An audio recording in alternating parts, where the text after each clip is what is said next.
Friends, Bigg Boss season Telugu 8 మరి ఈ రోజు కూడా నామినేషన్స్. సో ఎవరికి వాళ్ళు వేసే ప్రేరణ నిఖిల్ కి, సీతాకి వేసింది. పృథ్వీ మణికంఠకి, నైనికాకి. సో నబీల్ నిఖిల్ కి అండ్ పృథ్వీకి, నైనికానేమో ప్రేరణకి, పృథ్వీకి, నిఖిల్ ఏమో మళ్ళీ ప్రేరణకి, పృథ్వీకి. సో ఎవరికి వాళ్ళు నామినేషన్ చేస్తున్నారు. ఇంకోటి మెయిన్ దీనిలో నామినేషన్స్ కి రీజన్స్ ఏంటంటే డస్ట్బిన్స్ గురించి నామినేషన్స్. డస్ట్బిన్ లో అవేశారు, ఇవేశారు, చేతిలో తీశారు, దాని గురించే నామినేషన్స్ వేసుకున్నారు సగానికి సగం.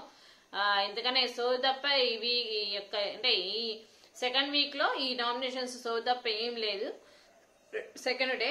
మరి అంతేకాదు దీంట్లో ఒక యష్మికి ఒక పవర్ ఇచ్చారండి. ఏం పవర్ అంటే ఒకరిని సేవ్ చేసేసి ఒకరిని నేరుగా నామినేట్ చేయడం. అంటే యష్మి ఏం చేసిందంటే ప్రేరణని సేవ్ చేసి విష్ణుప్రియని ఇచ్చేసింది అనమాట. అంతేకాదండి దీంట్లో సోనియాని ఇంతకీ మరి నామినేషన్స్ లో ఎవరెవరు ఉన్నారు అంతా అయిపోయింది. మరి సోనియా వీళ్ళందరూ ఉన్నారు కదా, సోనియా కూడా ఉంది కదా నామినేషన్ లో.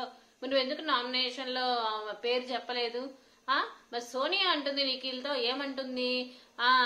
కొన్ని రోజులు నిఖిల్ నామినేషన్ చేశారు పృథ్వీని, బానే ఉంది అంటుంది సోనియా. ఏముంది ఇంకొక 1 వీక్ అయితే ఎవరిది వాళ్ళు కొంచెం మనం ఇట్లా స్లోగానే ఉందాం. 1 వీక్ అయితే కొన్ని రోజులు అయితే ఎవరికి వాళ్ళు వెళ్ళిపోతారు, మనమేగా ఉండేదాన్ని లెవెల్లో ఫీల్ అయిపోతుంది సోనియా. చివరికి మొత్తానికైతే సోనియా పప్పులేం ఉడకవు, నీకు కూడా దగ్గరలోనే ఉంది, నాకు అర్థమవుతుంది. మొత్తానికైతే విష్ణుప్రియాని యష్మి టార్గెట్ చేసిందేమో నాకు అనిపిస్తుంది. సీతాని కూడా టార్గెట్ చేసినట్టు నాకు అనిపిస్తుంది. సోనియా మొత్తానికి ఆమె స్పేస్ కోసం అంటే ఇక్కడ విషయాలు అక్కడ విషయాలు నారద మహర్షి అంటారు కదా, ఇక్కడ విషయాలు అక్కడ. ఇక్కడేమో నిఖిల్ గురించేమో పృథ్వీకి ఇష్టం చెప్పడం, పృథ్వీ గురించి నిఖిల్కి చెప్పడం, అభయ్కి చెప్పడం, వీళ్ళందరికి చెప్పడం ఒకలాగా చేస్తుంది అనమాట సోనియా. నువ్వు బయటికి వెళ్ళడానికి చాలా మార్గాలు ఉన్నాయి, రెడీగా ఉండు మొత్తానికైతే. సో అంతేకాదు అవును బిగ్ బాస్ పాప వాళ్ళు వండుకున్న తర్వాత తినాలి కదా, తినాలంటే నువ్వేంది అన్ని స్టోర్ రూమ్ లో పెట్టమన్నా అంటే వండుకుని బిగ్ బాస్ టీమ్ కి వండుకోవడానికి చేత కావట్లేదా? పాప వాళ్ళేదో అంతా నామినేషన్ చేసావు, వాళ్ళు నామినేట్ అయ్యారు, వాళ్ళు వచ్చారు, ఫుల్ గా ఫ్రెష్ అప్ అయి కూర్చొని ఏం చెప్తావని చూస్తే చివరికి వండుకున్నవన్నీ దానిలో ఉన్న ఐటమ్స్ అన్ని ఏది బిగ్ బాస్ హౌస్ లో ఉన్న ఐటమ్స్ అన్ని స్టోర్ రూమ్ లో పెట్టడం ఏంది? నీ కొనుక్కోవడం చేత కావట్లేదా? అంటే వాళ్ళు వండుకున్న పదార్థాలు నువ్వు తినేదేంది? నాకు అర్థం కారుతాను.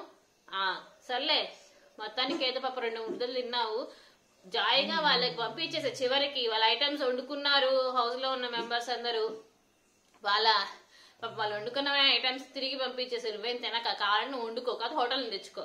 ఈ రోజు ఇంతకు మించి ఏం లేదనమాట. సో మొత్తానికైతే సోనియా ఆడేది, సోనియా మాటలు మీకు ఎంత వరకు కరెక్ట్ గా అనిపిస్తున్నాయి? అంటే ఇక్కడ విషయాలు అక్కడ చెప్పడం, అక్కడ విషయాలు ఇక్కడ చెప్పడం. ఆ వంట ఉంటదంట, మిగతా వాళ్ళందరూ వెళ్ళిపోతారని చెప్తోంది. ఇది జరిగేది. సో మీకేమనిపించింది ఈ రోజు ఎపిసోడ్? పుస్సా ఏమనుకుంటున్నారు? కామెంట్ బాక్స్ లో కామెంట్ చేయండి, లైక్ చేయండి, షేర్ చేయండి, మన ఛానల్ సబ్స్క్రైబ్ చేసుకోండి. బోల్డ్ అండ్ వీడియోస్ అప్డేట్స్ లైక్ ఇస్తూనే ఉండండి, ఇంకా అప్డేట్స్ ఇస్తూనే ఉంటా. కానీ మోరోవర్ మీరు లేకపోతే నేను లేనని తెలుసు. సబ్స్క్రైబర్స్ ఎలాగైనా మన ఛానల్లో నా అప్డేట్స్ చూస్తూనే ఉండండి, ఓకేనా? సో సోనియా కరెక్ట్ గా గేమ్ ఆడుతుందా? మీకేమనిపిస్తుంది? విష్ణుప్రియ గురించి మీరేమనుకుంటున్నారు? కిరాక్ సీత గురించి మీరేమనుకుంటున్నారు? ఓకేనా? Thank you.